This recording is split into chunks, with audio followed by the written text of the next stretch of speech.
ఇప్పుడు ఒక hot topic ఏంటంటే వాస్తవానికి హరీష్ రావు ఢిల్లీలో ఉన్నాడు.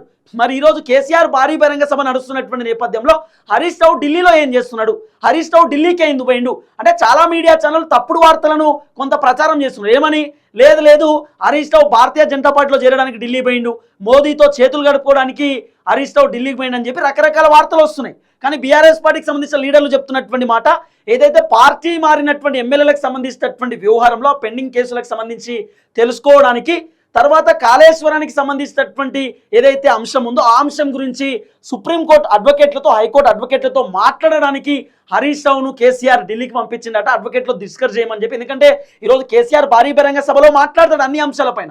కేసీఆర్కు పూర్తి సబ్జెక్ట్ కావాలి కాబట్టి అసలు ఏం జరుగుతుంది ఏం కథ అనేది కేసీఆర్ తెలుసుకునేటటువంటి కార్యక్రమం చేస్తాడు.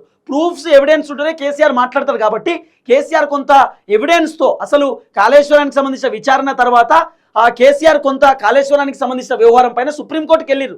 మరి సుప్రీంకోర్టులో ఏం జరిగింది, అడ్వకేట్ ఏం చేసిన ఏం కథ అనేది కొంత తెలుసుకోవడానికి, ఆ కేసుకు సంబంధించినటువంటి వివరాలను కనుక్కోవడానికి హరీష్ రావు పోయేటటువంటి కార్యక్రమం చేసిన ఢిల్లీకి. అంటే అడ్వకేట్లతో మాట్లాడడానికి హరీష్ రావు పోయింది తప్ప అంతకు మించి ఏమీ లేదు.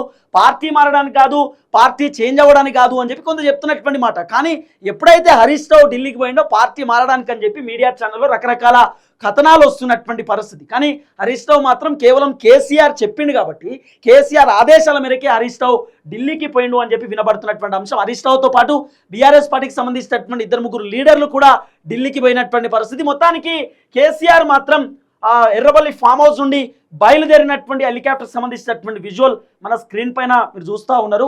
సో కేసీఆర్ రేవంత్ రెడ్డి అంటూ ఉంటాడు, కేసీఆర్ వీక్ అయిపోయిండు, కేసీఆర్ ఆరోగ్యం బాగాలేదు, కేసీఆర్ వయసు కూడా దగ్గరపడుతున్నది, కేసీఆర్ ఆగమైపోయిండు అని చెప్పి రకరకాలుగా రేవంత్ రెడ్డి మాట్లాడే కార్యక్రమం చేసిండు. కానీ ఇక్కడ చూస్తూ ఉంటే విజువల్స్లో కేసీఆర్ ఎక్కడ కూడా వీక్ అయినట్టు కనబడతలేడు. కేసీఆర్ ఇంకా గుప్పించి ముందుకు దూకేటటువంటి కార్యక్రమం చేస్తాడు. యుద్ధానికి సిద్ధమవుతున్నటువంటి పరిస్థితి కేసీఆర్. రాబోతున్న 2028 ఎన్నికలలో బలంగా పోటీ చేస్తాం, బలంగా మళ్ళీ అధికారంలోకి వస్తాం, బౌన్స్ బ్యాక్ అవుతామని చెప్పి కేసీఆర్ చూస్తుంటే అట్లా అనిపిస్తున్నది. కేసీఆర్ ఎక్కడ కూడా మేము ఓడిపోయినామని చెప్పి కుంగిపోతలేడు, బాధపడతలేడు.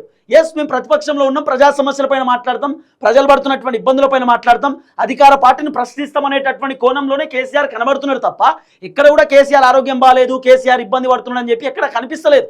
ఈ విజువల్స్ అన్ని చూస్తుంటే చాలా యాక్టివ్గా కేసీఆర్ కనబడుతున్నాడు, చాలా బలంగా కేసీఆర్ కనబడుతున్నాడు. చూడండి ఎంత యాక్టివ్ కనబడుతున్నాడో కేసీఆర్. హెలికాప్టర్లో కూర్చొని ఆయన చేసేటటువంటి కార్యక్రమాల గురించి మాట్లాడుకునేటటువంటి కార్యక్రమం చేస్తున్నాడు.